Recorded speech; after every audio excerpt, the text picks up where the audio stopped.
Hi food lovers, welcome to Satya food club. ఈరోజు చాలా టేస్టీగా ఉండే మష్రూమ్ కర్రీని చాలా సింపుల్గా చాలా తక్కువ టైంలో ఎలా ప్రిపేర్ చేయాలో చూపిస్తున్నాను. అది ఎలాగో తెలియాలంటే ఈ వీడియోని మొత్తం స్కిప్ చేయకుండా చూసేయండి. అలాగే మన ఛానల్ ఫస్ట్ టైం చూస్తున్న వాళ్ళు ఉంటే వెంటనే సబ్స్క్రైబ్ బటన్ క్లిక్ చేసి బెల్ ఐకాన్ క్లిక్ చేయండి. నోటిఫికేషన్స్లో వాళ్ళని క్లిక్ చేయండి. దానివల్ల నేను చూపించే ప్రతి రెసిపీ మీరు మిస్ అవ్వకుండా చూడొచ్చు.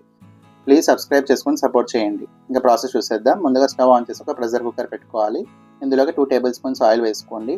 ఈ ఆయిల్ కాస్త హీట్ అయిన తర్వాత 2 మీడియం సైజ్ ఆనియన్స్ ఇలా పొడవుగా కట్ చేసి వేసుకోండి. ఇవి కూడా కాస్త ఫ్రై అయిన తర్వాత ఇప్పుడు ఇందులోకి కొద్దిగా మెంతి కూరని కూడా యాడ్ చేసుకోండి. ఇలా కర్రీస్లోకి మెంతి కూర వేసుకుంటే టేస్ట్ చాలా బాగుంటుంది. ఇప్పుడు ఈ ఆనియన్స్ ఇంకా మెంతి కూర కాస్త ఫ్రై అయిన తర్వాత ఇందులోకి 2 బిర్యానీ ఆకు, అలాగే 2 లవంగాలు, ఒక చిన్న చెక్క ముక్క, అలాగే ఒక ఇలాచి, ఇప్పుడు ఇవన్నీ వేసుకొని బాగా కలిపేసి ఫ్రై చేసుకోండి. నెక్స్ట్ వచ్చేసి 2 మీడియం సైజ్ టొమాటోస్ని కూడా ఇలా పొడవుగా కట్ చేసి వేసుకోండి. ఇవి కాస్త ఫ్రై అయిన తర్వాత ఇందులోకి ఒక 2 స్పూన్స్ వచ్చేసి కొత్తిమీర అల్లం వెల్లుల్లి పేస్ట్ వేసుకోండి. ఇది కూడా మసాలా కాస్త పచ్చివాసన పోయిన తర్వాత ఫ్రై చేసుకుంటే సరిపోతుంది. నెక్స్ట్ వచ్చేసి ఇందులోకి ఒక 1/2 టీ స్పూన్ పసుపు వేసుకోండి. ఒకసారి కలిపేసి ఇప్పుడు ఇందులోకి మష్రూమ్స్ వేసుకుంటున్నాను. నేను వచ్చేసి ఇక్కడ 400 గ్రామ్స్ మష్రూమ్స్ తీసుకున్నాను. మీకు మష్రూమ్స్ అనేవి చిన్న సైజులో ఉంటే అలానే వేసేయండి. ఒకవేళ పెద్ద సైజులో ఉంటే హాఫ్గా కట్ చేసి వేసుకోండి. ఇప్పుడు ఒకసారి బాగా కలిపేసి ఇందులోకి ఒక 1.5 స్పూన్ వచ్చేసి కారం వేసుకోవాలి.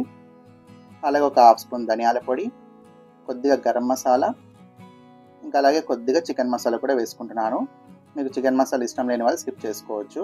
అలాగే ఒక 2 స్పూన్లు వచ్చేసి కొబ్బరి పొడి కూడా వేసుకోండి. ఎండు కొబ్బరి పొడి వేసుకుంటే మనకి గ్రేవీ బాగా వస్తుంది, టేస్ట్ కూడా చాలా బాగుంటుంది. ఇంకా నెక్స్ట్ వచ్చేసి ఇందులోకి ఒక 1/2 స్పూన్ ఉప్పు వేసుకోండి. ఒకసారి బాగా కలిపేసేయండి.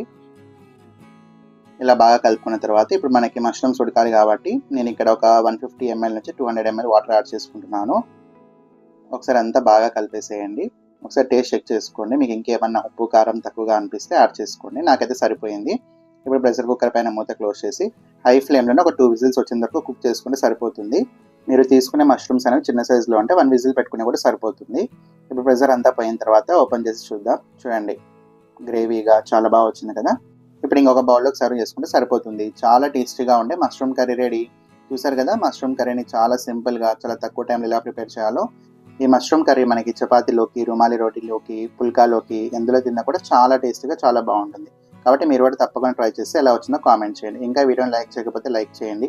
ఇలాంటి మరెన్నో టేస్టీ రెసిపీస్ కోసం పక్కన సబ్స్క్రైబ్ బటన్ క్లిక్ చేసి బెల్ ఐకాన్ క్లిక్ చేయండి. నోటిఫికేషన్స్లో వాళ్ళని క్లిక్ చేయండి. దానివల్ల నేను చూపించే ప్రతి రెసిపీ మీరు మిస్ అవ్వకుండా చూడొచ్చు. ప్లీజ్ సబ్స్క్రైబ్ చేసుకొని సపోర్ట్ చేయండి. అలాగే మన channel give away contest run అవుతుంది. ఇంకెవరైనా పార్టిసిపేట్ చేయకుండా వెంటనే పార్టిసిపేట్ చేయండి. ఈ వీడియో ఎండ్లో ఆ వీడియో కూడా ఉంటుంది, వెళ్ళి చూసేయండి. అలాగే మీకు ఏ రెసిపీస్ కావాలో కూడా తప్పకుండా కామెంట్ చేయండి. Thanks for watching.